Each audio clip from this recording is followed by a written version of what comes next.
former two-time world heavyweight champion Anthony Joshua has been let out of the hospital after a car accident killed his strength and conditioning coach and his trainer. And it was pretty fucked up. They hit a stationary truck, I believe, and the driver has since been charged. Just a few days after Christmas. It was December 29th was the crash. Yeah, on Friday. In Nigeria. Mm-hmm. And the pictures look pretty brutal. There's going to be a trial on January 20th. Yeah, and he was let out of the hospital, and he's okay to recover at home. Yeah. Or cleared to recover at home, but yeah, what a horrible situation. Yeah, I mean, after just winning like one of the most talked about fights of last year. I mean, the one that it was literally just all over the timeline for like a week and a half. Yep. And it's just crazy that just happens right after. Yep. And the upcoming fight in February that he was scheduled is going to be called off, or it's on hold at least for now. So he can finish recovering. I'm assuming when you're in something like that, you might not feel pain right away, but it could. I mean, your neck, your back, you get whiplash. You might not know for a couple of days. Obviously, it's been more than a couple of days now since the crash because we're already into January. But so I don't think anything major is going to come out of it. But he's still got to be pretty rattled from it. Yeah. So some well-needed time off would do him good, I'm sure. Yeah, he looked fucked up after the crash from the pictures and all the videos and everything. He was very lucky. Yeah, he was very lucky, and we're sorry to start the show on a somber note, but it gets better. So, you ready to start? Yeah. All right, let's do it.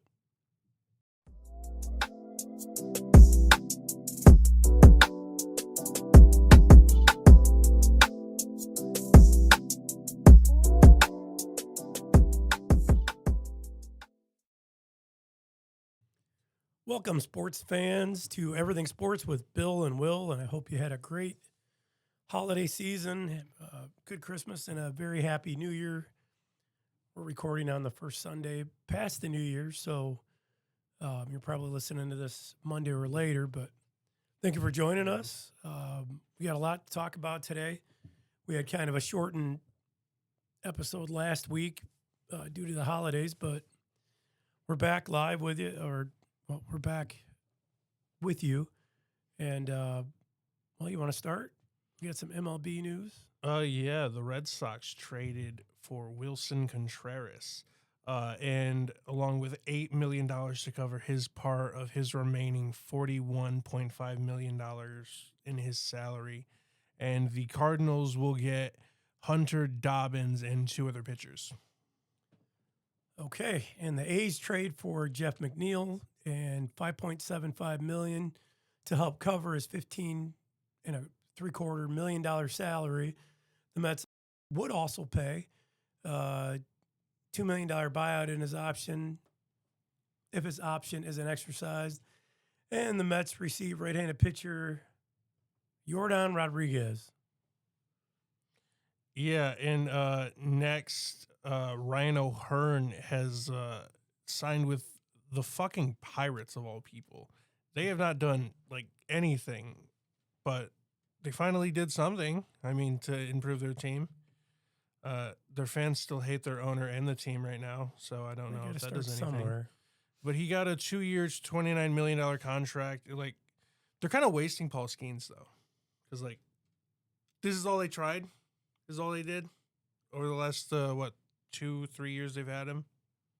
Yeah, and that kind of sucks. And I would say same thing with the Tigers. If you're rebuilding, now would be the time to unload him. But I know how mad Detroit fans are when anyone suggests getting rid of Skubal, which I'm not suggesting that. I think we ought to keep him and build the team around him and put some key, plays in motion. He's literally Pirates the best player we have. Yeah, and Skeens is their best pitcher by far. Mm-hmm. So they're arguably the two best pitchers in baseball. Yeah, I agree. And they need to build their team around the guy instead of just making one little trade here and there. But we'll see. And the Tigers had a horrible. I mean, we were expected to be last place, and they came out of nowhere a couple seasons ago and ended up making it to the playoffs. So you never know. Stranger things have happened, but those are few and far between. And even the best teams in baseball sometimes don't even make the playoffs. Yeah. Yankees failed to make the World Series after their budget that they have, and the Dodgers bought themselves a second championship. So I guess it worked for them, but it doesn't work for everybody. Only one team can win. Their luxury tax is bigger than the Dodgers or the Guardians' entire payroll. Yep.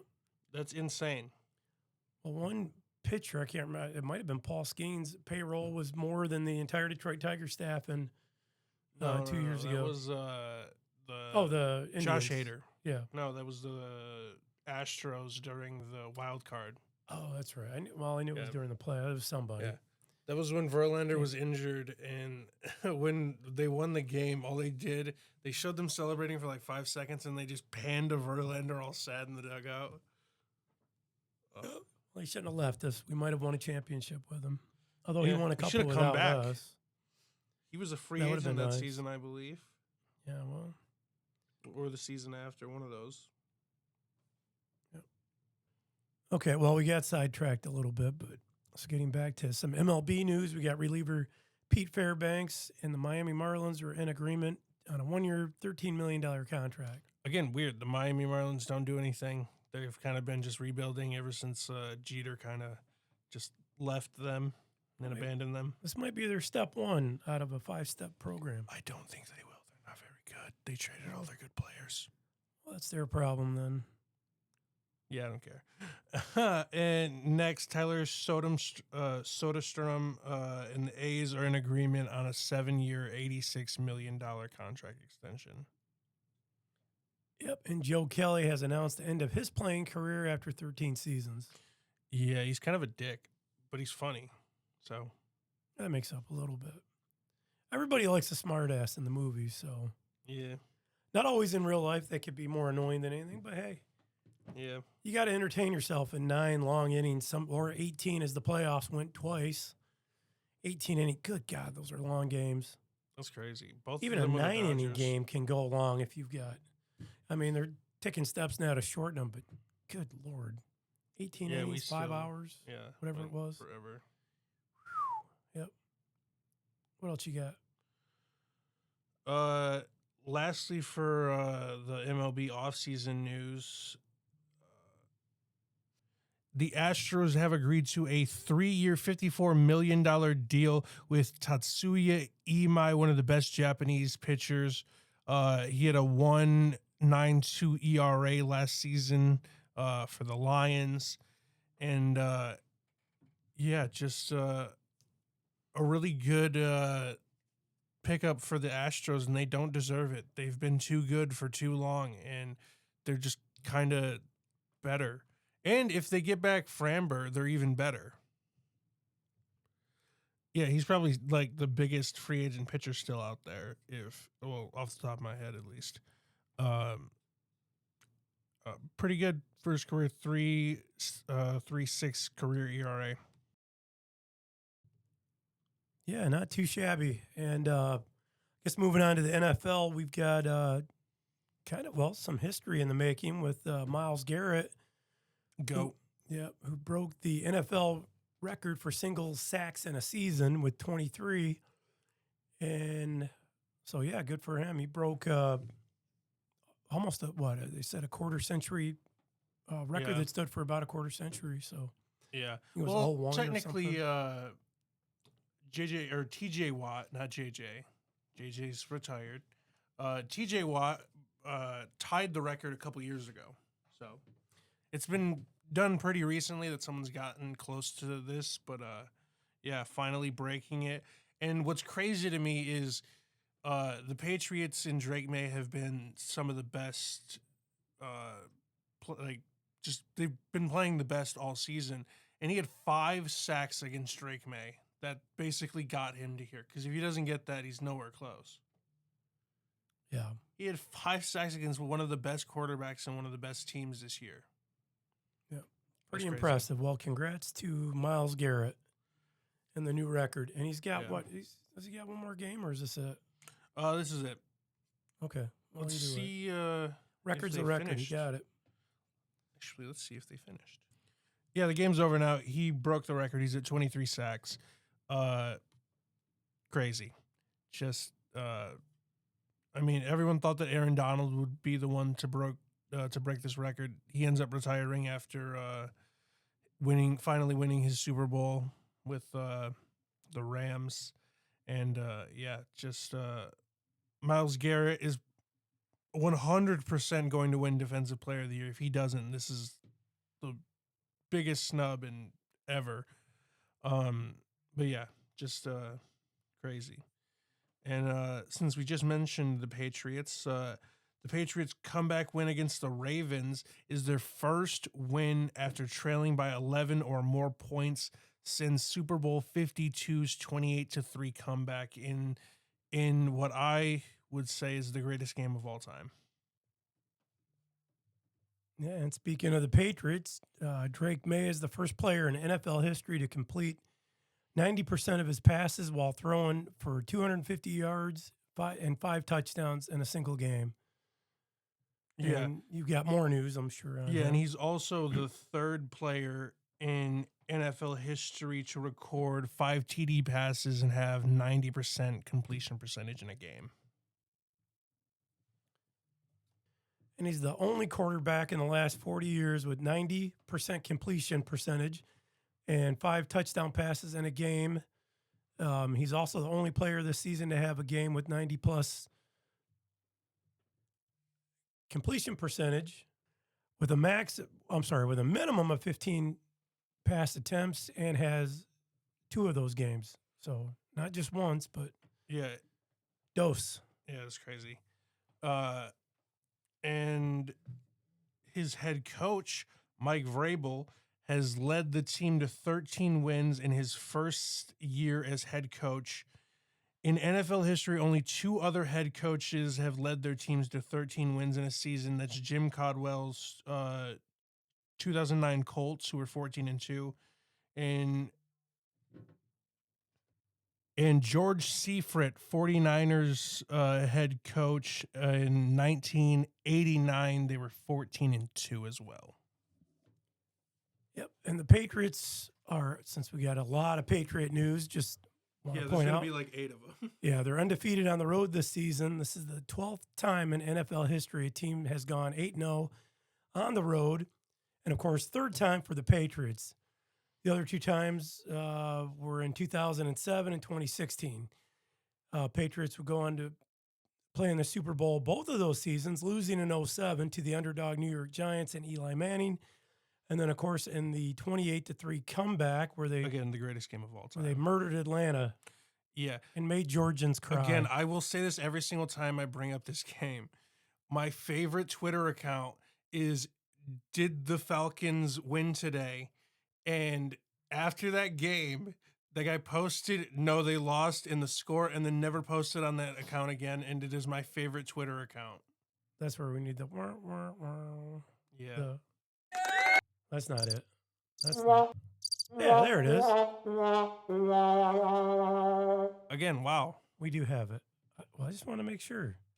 We need to label these. You need to get a label I told maker. you to label them. I don't have a label maker. And you just, I don't know. Now I want to draw on them. And I don't want to draw on them either. Well, whatever. Or we just need a grid right next to it and everything laid out. That would help too. You can tape it right to the desk. Right to the... How are you going to see it? Glass desk. I don't need to see it. I can look over or tell you to... I was giving you the cue to do it and you didn't do it. Put one right here. I don't know what it is either. I guess that would work too. It's this one. I know now. Now we know. And then this one is the clap. There we go. That is not Son the of clap. a bitch. That is the crickets. This is the clap. Sorry, folks. That's beyond parody. Okay. We're still learning stuff. We're so off track. We are. It doesn't matter. We apologize to our... No, we don't apologize. Who cares? A report came out that the Patriots wide receiver Stephon Diggs is facing a strangling and assault charge stemming from a December 2nd incident. And I don't know how true this is because I saw it on Twitter, but I want it to be true because it'd be hilarious. He allegedly got into a fight with his chef. Well, strangulation is not funny, but I know what you mean. Just like why? It doesn't make any sense. Why do people do half the stupid crap they do? And why do people post half the stupid crap they do on social media? Engagement boosting. Well, that may or rage bait. That's more understandable. But I mean, some of the shit that people do to each other, it's just insane. The way people act in public is insane. So nothing surprises me anymore. But we're not advocating for strangling anybody. Just well, maybe some people. Yeah, some maybe some people. That's a good point. Maybe some people. Where are we at here? I don't know. Oh, I think you're up. No, I just did that one. You do the other one. And speaking of other allegations and criminal misconduct, Patriots defensive tackle Christian Barmore is facing misdemeanor domestic assault charges.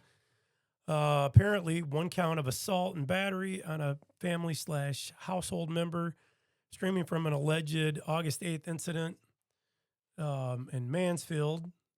Charging documents say the victim has been in a relationship with Barmore. Yeah. Yeah, I don't know. I don't know either. I like Barmore and Diggs. I don't know. It's just fucking annoying. But if I had a nickel for every time Patriots member got involved in a crazy scandal right before the playoffs, you would I'd have a lot two of nickels. No, I'd have 2 nickels, which isn't a lot, but it's weird that it happened twice. Okay. Do you not know what that meme is? Obviously not. It's it's from Phineas and Ferb. It's one of the greatest monologues of all time. I would say that's debatable, but okay. I'll take your word for it. Never seen it. It's awesome. Phineas and Ferb, you're talking about the cartoon. Yes. The guy from that is he is a social media presence. Dan Palvenmeyer, I think is his name. He's fucking hilarious. Is he the voice or what is he? He's the everything. He's a creative television dude. He does writing, directing, but is he the acting. Voice? Yes, he's the voice of Dr. Doofenshmirtz, who does that bit specifically. Okay. Yeah, and he's also a writer. He does a bunch of shit.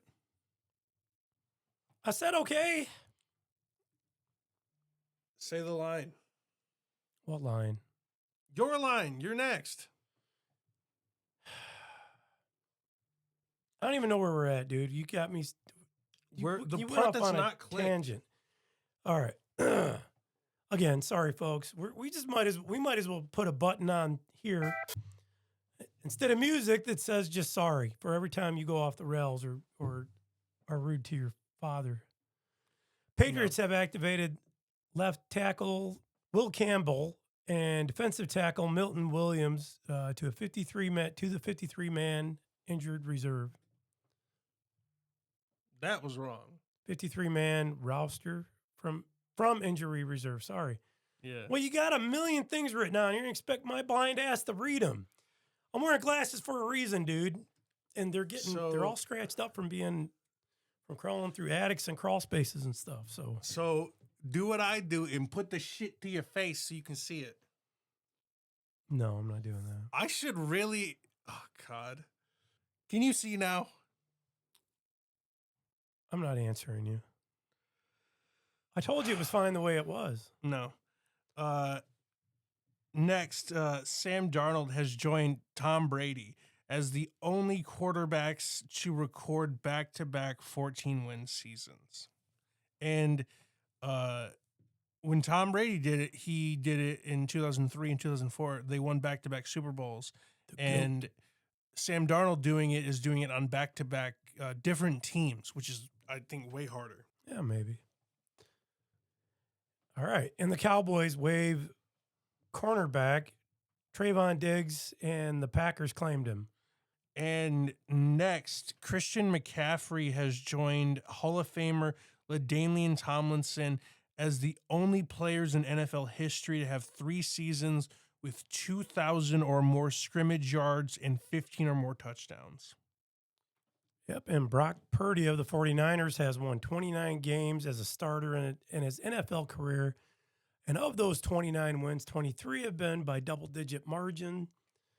79.3% of them have been by double-digit margins. And no other NFL quarterback with at least 25 wins has had 3/4 of them come by double digits since quarterback stats were first tracked in 1950. Yeah, that's crazy. The last pick in the draft is always called Mr. Irrelevant in the NFL. Brock Purdy was the 49ers Mr. Irrelevant. They had their franchise quarterback and they just took a chance on him because they thought that he was good. They end up getting rid of Jimmy Garoppolo, who was their franchise quarterback, took him to a Super Bowl against the Chiefs, which they ended up losing. And then he becomes their quarterback and then starts playing amazing, and now they have one of the best teams again. Hey, sports fans, if you're in the great state of Michigan and you're in need of roofing, siding, gutters, or insulation, there's only one place to call, and that place is Excel Home Improvement out of Romulus. With over 60 years in business, they are third-generation, family-owned, and veteran-operated. They manufacture their own gutters and trim, so they're able to keep costs low while providing superior quality with unmatched service. They cover all of southeastern Michigan, including as far north as Bay City, all the way down to Monroe, and from Lansing to Port Huron. So give them a call today. That's Excel Home Improvement, 734-941-2800. The Chicago Bears have secured their 6th comeback when trailing with 2 minutes or less left in the game. That is the most by any team in a single season since at least 1983. It's pretty impressive to a certain extent, but they also got behind in all those games. So keep your ass ahead. You wouldn't have to come from behind. Just saying. Yeah, but they got a bad defense. Still, Caleb that's pretty good to come back, because when the games, when you get that 2 minute, the last final 2 minutes of the game, that's when the pressure's on. Yeah. And if you can come back and win, fucking offensive coordinator as their head coach. Yeah, those sons of bitches. Yeah. Bears, and they had one of the best Hail Marys I've ever seen this year as well. So they had You told me a couple episodes ago to stop giving them any credit. Well, the Lions are out of the playoffs now, so it doesn't fucking matter anymore this year. That's the Lions. The Bears. Yeah. Lions fucking suck. Actually, the Lions should beat them today. They just started playing right now. Yeah, we'll see. Last I looked, at least the Pistons were winning today, but it was a really close game, so I don't know where they're at now. But Pistons and Wings have had a pretty decent last few games. Yeah. Over the last 10, I think they're 6-3 and 6-4. So we'll see how today goes. But back to football. After finishing in last place in each of the past 3 years, the Chicago Bears are this season's NFC North champions. Screw the Bears. Yeah. And Lions are kind of went in the opposite direction. Yeah, they had won the last 2 division championships, and now they're in last place. And I don't know. It's more annoying than anything. Hopefully they can beat the Bears today. I mean, I'm pretty sure that would take them out of the 1 seed, so at least we could do that to them, so they don't get a first round bye. They would have to face. All we can do is play spoiler. They'd have to play in every single round of the playoffs. Make those bastards work for it. Yeah, it's 0-0 right now. The game literally just started. Yep. Next, Matthew Stafford has tied the sticky finger bandit Brett Favre for the most pick sixes, which is 32 in NFL history. And we talked about him not throwing an interception, and then he's thrown like 4 pick sixes since then. Whoops. Yeah, I don't care. Lions aren't in the playoffs. I don't really care about any of them. Yeah. Well, moving on, Trey McBride has broken the record for most catches by a tight end in a single season. So, a couple records this episode. Yeah, he had 117 catches. That's fucking crazy. And next in NFL news, Joe Burrow has become the 5th player in NFL history to record 20,000 passing yards in their first 75 career games. Way to go, Joey. Yep, and Derrick Henry joins LT and Jim Brown as the only players in NFL history with 25 career games of 100-plus rush yards and multiple rushing touchdowns. Yeah, LT and Jim Brown, they're already Hall of Famers. Derrick Henry will be eventually. Crazy.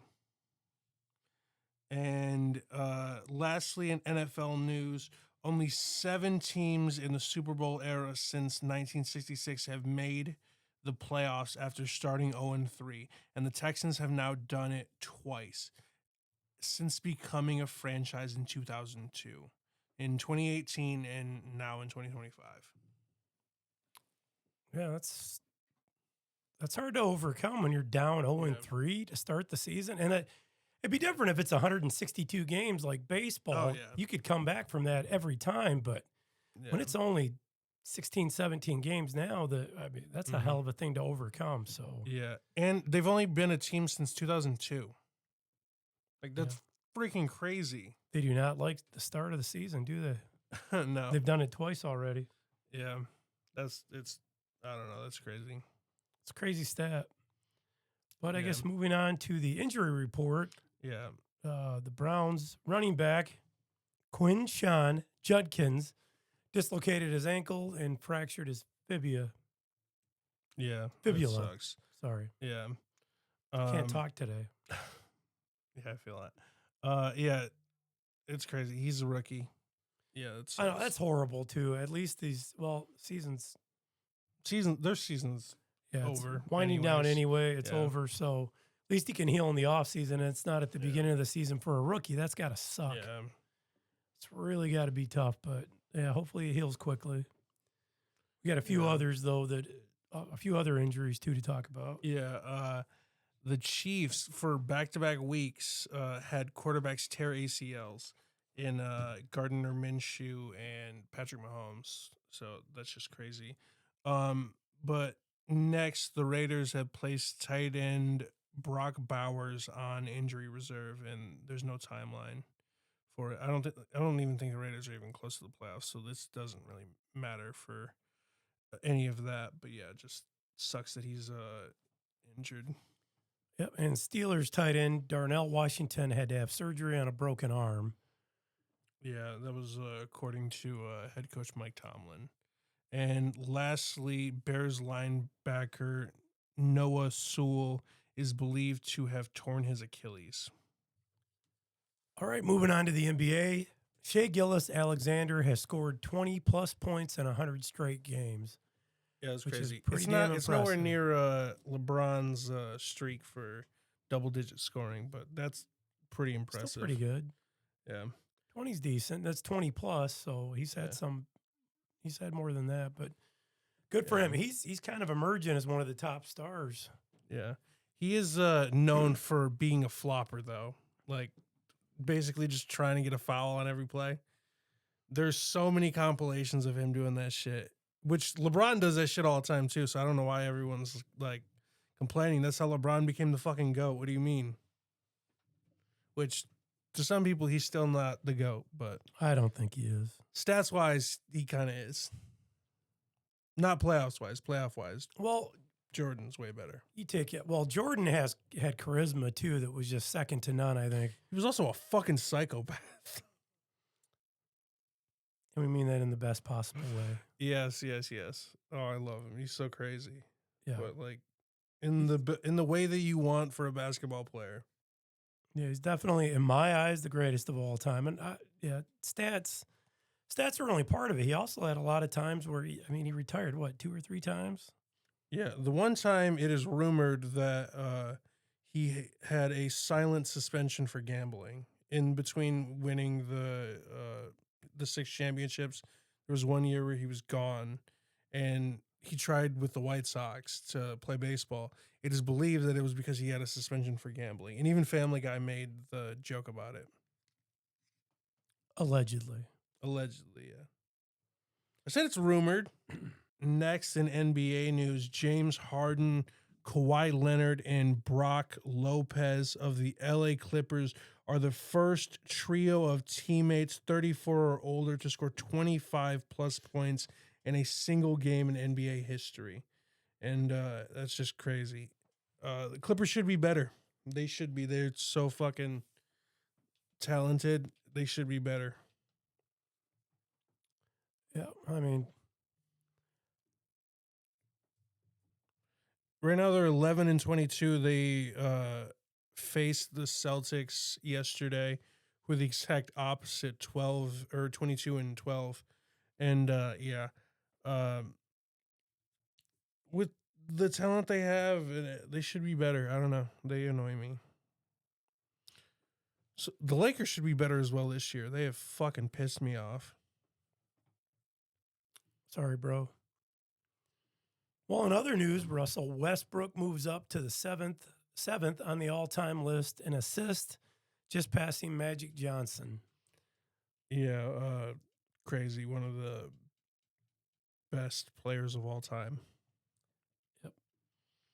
Yeah, and one of the youngest players in the league, Cooper Flagg, has joined LeBron James and Luka Doncic as the third teenager in NBA history with 3 consecutive games scoring 20 or more points, 5 or more rebounds, and 5 or more assists. Yeah, we're hearing his name come up a lot this season so Yeah. far, so he's going to be one to watch. Fucking, what is her name? Yeah, the dumb bitch Miriam Adelson. Respectfully, of course. Not really. I fucking hate her. She got rid of Luka, and they immediately win the NBA lottery and get another one of the greatest young players in NBA history. Like, he was scouted at 17 by actual NBA players because he was so good. He was beating adults at 16, 17. Like, and I hate Mark Cuban as well. He was the one that actually gave a shit about the Mavericks, then sells all of his shares to Miriam Adelson because he wants to make a quick buck so he can invest in some other dumb shit, and gives her entire control of the team, and she ends up just offloading everything so she can pocket all of the money from the team, and then they end up getting another one of the best players so she can get even more money. I fucking hate people. Don't take your aggressions out on me. I'd never met these people. I have nothing to do with it. Oh, she looks so fucking weird too. Oh God, they deserve better. Dallas deserves better. Actually, I don't know. Dallas is kind of weird. Yeah. Well, Kawhi Leonard, in other news, dropped 50 points for the first time in his career. So good for him. Yeah, he's really good. And speaking of someone who's really good, Jokic is the first player to ever record 110 plus points, 40 plus rebounds, and 40 plus assists in a 3-game span. And Jokic. Speaking of Nikola Jokic, he has been diagnosed with a hyperextension in his left knee, and after those games will now miss 4 weeks. Yeah, it sucks for him and his team. LA Clippers center Ivica Zubac will miss several weeks due to a grade 2 left ankle sprain. Yeah, probably one of the reasons that the Clippers aren't as or are as bad as they are. And next, Spurs young star Victor Wembanyama has suffered a slight hyperextension of his left knee and will miss some time. Yep, and Cam Johnson has been diagnosed with a bone bruise in his right knee and is expected to miss some time. That is painful. Yeah, that shit sucks. Lastly, in NBA news, Johan Valanciunas will be reevaluated in 4 weeks after sustaining a right calf strain.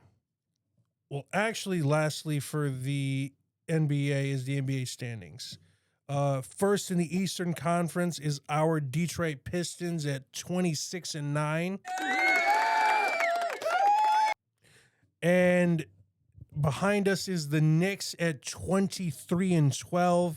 Then the Celtics at 22-12. The Raptors at 21-15. And then the Philadelphia 76ers at 19-14. Awesome. Yeah, and in the Western Conference, the Thunder is still on top, 30-5 record, and the Spurs right by 5 games back at 25-10. Denver Nuggets are 23-11. Rockets are 21-11. Also tied with the Lakers at 21-11. So there you have it, folks, for the NBA standings as of this moment. Yeah. I'd say the Western Conference is way more competitive. Sure. After the Thunder, because the Thunder are fucking taken away with it. Yeah, they're still doing. I mean, they've only lost 5 times this whole season, so not bad. Yeah, they're crazy. 30-5, not too bad. Yeah. Close to the Detroit Tigers, 35-5. Yeah. Not quite. They're not there yet, but that's both of those. That's still impressive. 30-5, not bad at all. All right, moving on to the NHL. The Avalanche are the 4th team in NHL history to post multiple double-digit win streaks in the same season. Yeah, that's crazy. Yeah, they're 31-2-7 on the season, which is just incredible. Yeah, that's insane. Speaking of the NHL standings, starting in the Eastern Conference, the Atlantic Division, the Lightning have usurped the Red Wings for first. They are 25-13-3. The Red Wings are 24-15-4. And then the Montreal Canadiens are 23-13-6. In the Metropolitan Division, the Hurricanes are 24-14-3. The Islanders are 23-15-4. And the Flyers are 21-12-7. And moving along to the Western Conference, Central Division, the Avalanche, as we already mentioned, are 31-2-7. They've notched their 2 separate 10-game win streaks this season. So they've won their last 10. Yep. And the Wild are 25-10-8, and the Stars 25-9-8. So they've lost their last 5 in a row. Yep. So that's crazy. Even the Oilers are 20-16-6, with Golden Knight not too far behind them in the Pacific Division, by the way. Golden Knight is right behind them or not too far behind them with 17-11-11. And the Mighty Ducks are 21-17-3. Did you just call them the Mighty Ducks? I did. I'm used to the movie. It's the Anaheim Ducks. The movie was better than their team. So. Real as hell. Yeah, Mighty Ducks. I actually, you kids like that movie growing up. It was a good ass movie. I had it on VHS. Yep. All right. What else you got? That's it. Okay, so the other notes on there are just BS. There are no other notes on there. Oh, so I guess that wraps it up for us this week's. Thank you for joining us, sports fans. We really appreciate all the support, all our many dozens and dozens of listeners. Actually, you got a huge following on all the social media. But folks, we'd love you to help get the show out there. Please feel free to like, comment, share, and subscribe. And we're getting better at this every day, I think. Yeah. But if you comment, we'll know how much you like me and my co-host. Team Bill Moore, I guess. Wow. Which we're both technically Bill, so I guess I can go either way. Anyway, thank you for joining us. If you got any questions, comments, let us know. And here's the random clip of the week. Thank you. Joe over, goes vertical, and Jalen Smith just goes over the top of Joel